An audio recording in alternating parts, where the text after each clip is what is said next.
छत्रपती शिवाजी महाराज यांचा 350वा राज्याभिषेक दिन, राजर्षी छत्रपती शाहू महाराज सुवर्ण जयंती वर्ष आणि संभाजीराजे छत्रपती यांच्या 53व्या वाढदिवसानिमित्त स्वराज्य केसरी कुस्ती स्पर्धा पार पडली. महाराष्ट्र राज्य कुस्तीगीर परिषद आणि कोल्हापूर जिल्हा शहर राष्ट्रीय तालीम संघाच्या मान्यतेनं याचं आयोजन करण्यात आलं होतं. यावेळी पद्मभूषण हिंदकेसरी पैलवान सतपाल यांची प्रमुख उपस्थिती होती. यावेळी गौरव समितीच्या वतीनं संभाजीराजे छत्रपती यांचा हिंदकेसरी महाबली सतपाल यांच्या हस्ते चांदीची गदा देऊन सत्कार करण्यात आला. यावेळी पार पडलेल्या कुस्ती स्पर्धेत एकूण 150 कुस्त्या झाल्या. प्रथम क्रमांकासाठी 2 लढती झाल्या. महाराष्ट्र केसरी हर्षद सदगीर विरुद्ध इराणचा आंतरराष्ट्रीय पैलवान महदी इराणी यांच्यातील लढतीत हर्षद सदगीर यानं नागपट्टी डावावर महदी इराणी याला चितपट केलं. प्रथम क्रमांकासाठीच्या दुसऱ्या लढतीत महाराष्ट्र केसरी पैलवान पृथ्वीराज पाटील यानं घुटना डावावर आंतरराष्ट्रीय पैलवान हादी इराणी याला चितपट केलं. द्वितीय क्रमांकासाठी महाराष्ट्र केसरी पृथ्वीराज मोहोळ आणि पंजाबचा मल्ल लवप्रीत खन्ना यांच्यात लढत झाली. या लढतीत पृथ्वीराजनं बाजी मारली. आंतरराष्ट्रीय पदक विजेती पैलवान रेश्मा माने आणि हरियाणाची आंतरराष्ट्रीय पदक विजेती पैलवान पिंकी यांच्या लढतीत रेश्मा मानेनं ढाक डावावर पिंकीवर मात केली. महाराष्ट्र केसरी अमृता पुजारी आणि हरियाणाची राष्ट्रीय सुवर्णपदक विजेती पैलवान तन्नू रोहतक यांच्यातील लढत 15 मिनिटं चालली. ही कुस्ती बरोबरीत सोडवण्यात आली. खासबाग मैदानाच्या तांबड्या मातीत तुतारीचा निनाद आणि हलगीच्या गजरात हजारो कुस्तीप्रेमींनी टाळ्या आणि शिट्ट्यांची दाद देत या स्पर्धेचा आनंद लुटला. अनेक वर्षांनी पुन्हा एकदा संपूर्ण मैदान कुस्ती शौकीनांच्या गर्दीनं फुलून गेलं होतं. विजेत्या मल्लांना स्वराज्य केसरी 2024 आणि चांदीची गदा देऊन गौरवण्यात आलं.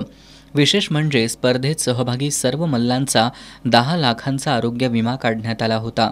यावेळी बोलताना पद्मभूषण महाबली पैलवान सतपाल यांनी कोल्हापूरकरांचं प्रेम मला पुन्हा 27 वर्षांनंतर या भूमीत घेऊन आलं असल्याचं सांगत 18 वर्षाचा असताना रुस्तमे भारत किताबासाठी याच मैदानात खेळलो असल्याचं सांगत जुन्या आठवणींना उजाळा दिला. येणाऱ्या काळात कोल्हापूर आणि महाराष्ट्रातील मल्लांनी ऑलिम्पिक सुवर्णपदक जिंकावं असं आवाहन त्यांनी केलं. श्रीमंत शाहू महाराज छत्रपती यांनी पैलवान सतपाल यांच्या कोल्हापूरमधील कुस्तीच्या आठवणींना उजाळा दिला. छत्रपती शाहू महाराज यांनी कुस्ती परंपरेची सुरुवात केली. पुढं छत्रपती राजाराम महाराज, छत्रपती शहाजी महाराज यांनी त्यांचा वारसा पुढं सुरू ठेवला.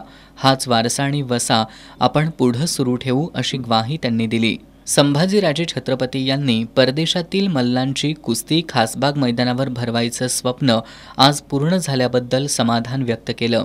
वाढदिवसानिमित्त सत्कारावेळी मिळालेली चांदीची गदा स्वराज्य केसरीच्या पहिल्या क्रमांकासाठी फिरती ठेवण्यात येईल असं जाहीर केलं. यासह त्यांनी तालीम संघासाठी 5 लाखांचा धनादेश तालीम संघाकडे सुपूर्द केला. पालकमंत्री हसन मुश्रीफ यांनी लवकरच गोकुळ संघाकडून याच मैदानावर भव्य कुस्त्यांचं आयोजन केलं जाईल असं जाहीर केलं.